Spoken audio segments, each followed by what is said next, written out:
Okay, so this is my analysis of chapter 18 of The Invisible Man.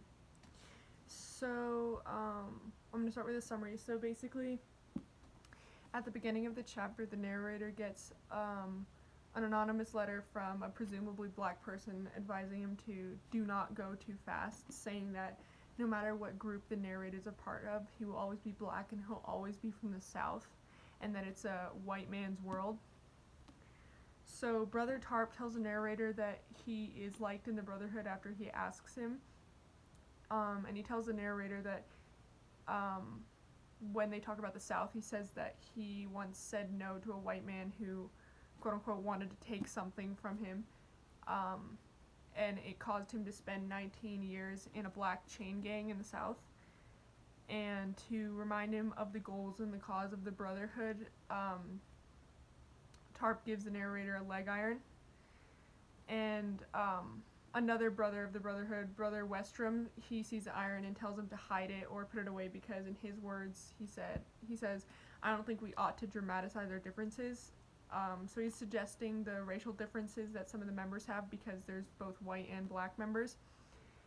And says that some of the members of the Brotherhood hold racist values, but the narrator does not listen to him. And he proposes the idea of each brother having a symbol to distinguish themselves with as a part of the Brotherhood, because Todd Clifton once harmed a white member of the Brotherhood because he mistook him as one of the enemies of them who was attempting to disband their rally. And then the narrator gets an offer from a magazine editor who asks to interview him about the Brotherhood. And the narrator tries to persuade the editor to interview Clifton instead, but since the narrator is kind of seen as a symbol of the Brotherhood, he eventually just agrees to the interview because they want to interview him. And then a couple weeks later, Westrom claims that the narrator is using the Brotherhood for personal gain, and he uses the magazine interview as evidence of this. And the committee reviewing the accusation disregards the claim that he makes in terms of the magazine interview, but they decide to investigate the rest of the narrator's work with the Brotherhood. And they decide that while they're investigating it, they're gonna transfer the narrator downtown to become a women's rights spokesperson. And so the narrator complies and leaves. So that's basically the summary of the chapter, but so the events of chapter 18 kind of call back to the narrator's initial conversation with Dr. Bledsoe, in which Bledsoe warns the narrator to not fight for racial equality too fast. And the narrator obviously didn't really listen to his advice and became involved with and a symbol of the Brotherhood. But while gaining power in this way, he also put himself in danger. And this chapter also refers back to the underlying theme of invisibility. Westrom uses the narrator's action of putting himself in the spotlight and increasing his public image with the magazine interview to accuse him of using the Brotherhood for his own personal gain.